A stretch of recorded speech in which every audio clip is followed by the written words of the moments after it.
In the hushed chambers of power, where shadows lengthen and truths distort, a new order was forged.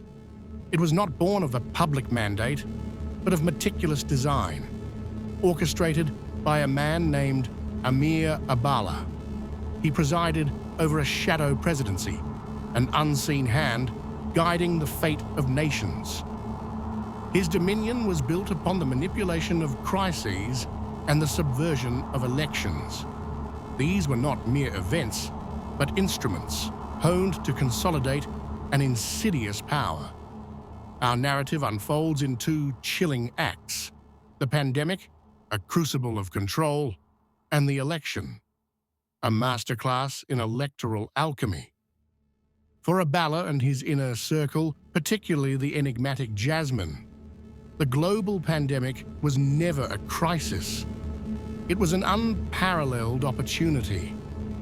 They saw not suffering, but a canvas upon which to paint their vision of absolute control. Emergencies, they understood, were the true language of Washington. They provided the perfect pretext for actions that would otherwise be unthinkable, a gateway to unprecedented authority. The public, reeling from uncertainty, would readily accept the illusion of decisive leadership. A singular narrative was meticulously crafted, then relentlessly disseminated. Every piece of information, every public utterance, was controlled with surgical precision. Dissent was not merely discouraged, it was rendered impossible.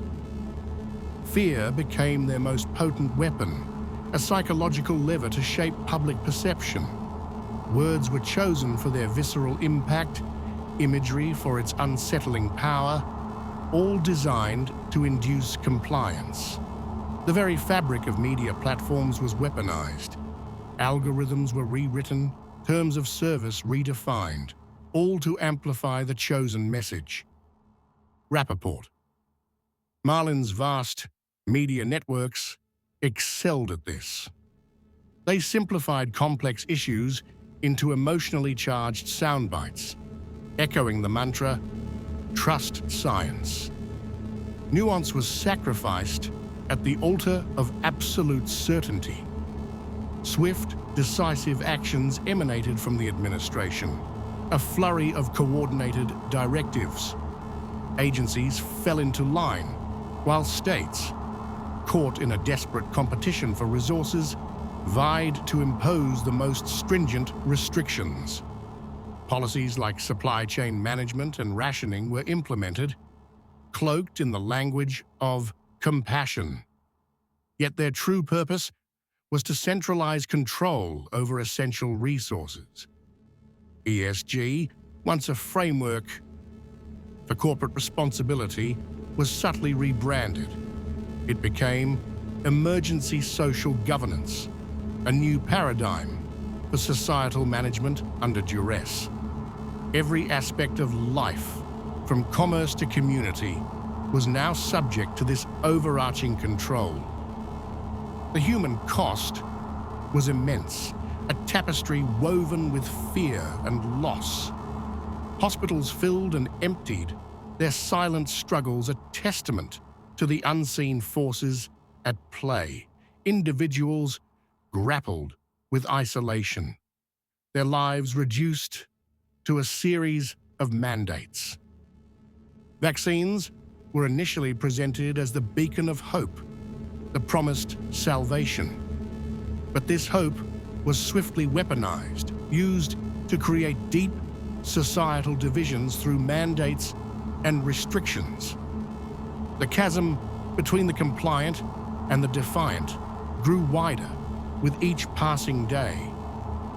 Protests were swiftly suppressed, dissent pathologized and medicalized.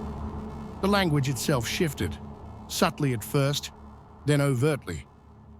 The hesitant became the anti, a simple question, transformed into a dangerous threat. Abala's approval ratings soared, a perverse testament to his strategy. The public, exhausted and compliant, mistook their own restraint for his wisdom, their quiet resignation for stability. They saw a leader, not a puppeteer.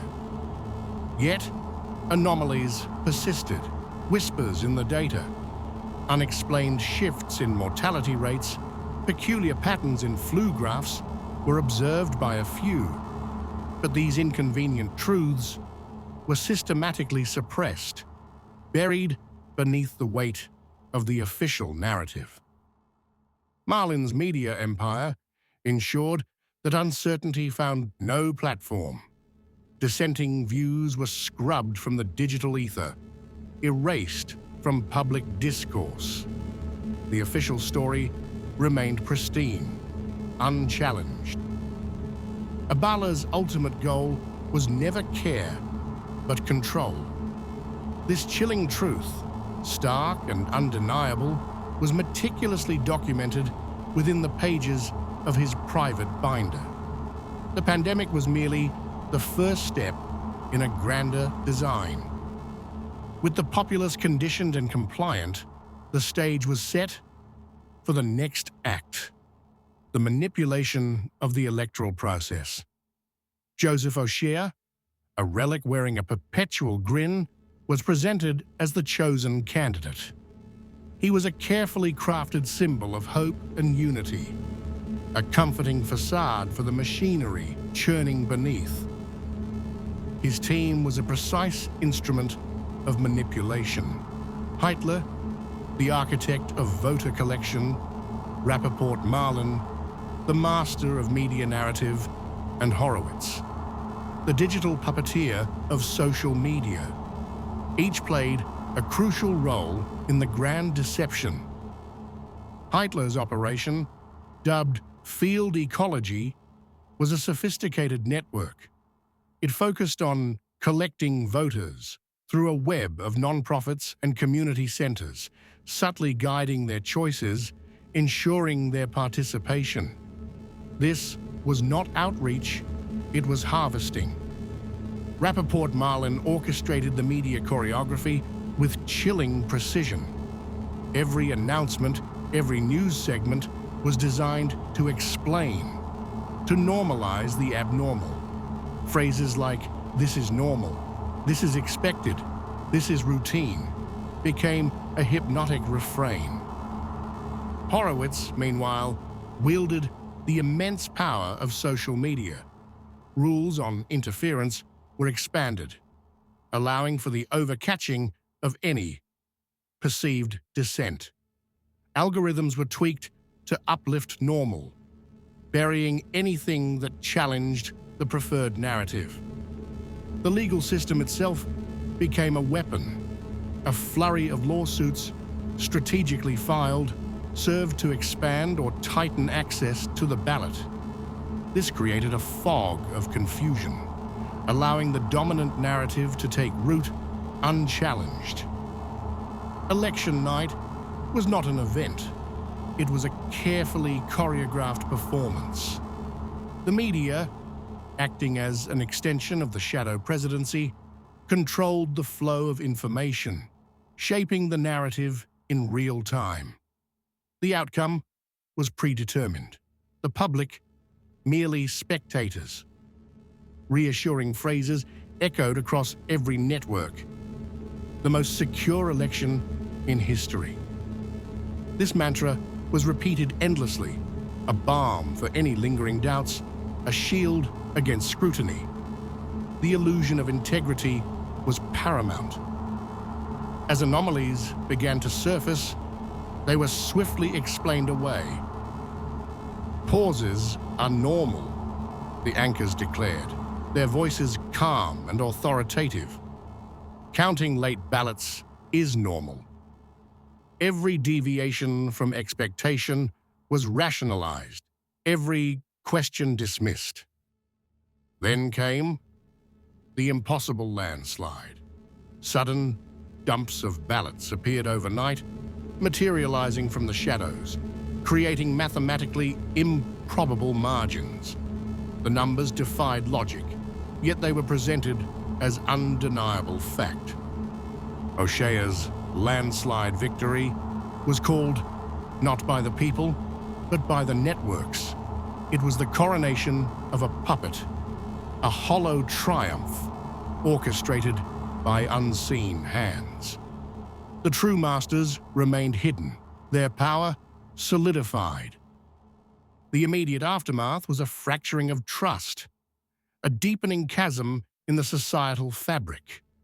Protests escalated into riots, a desperate cry against the perceived injustice. But these were merely echoes in the void. Horowitz's algorithms on social media moved swiftly, silencing dissent. Words were banned, accounts erased, entire communities scrubbed from existence. The digital landscape was purged of any challenge to the new order. America was left in a twilight, a nation hollowed out at its center.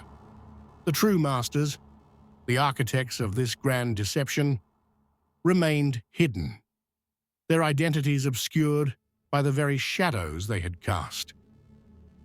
The game had been played, and they had won.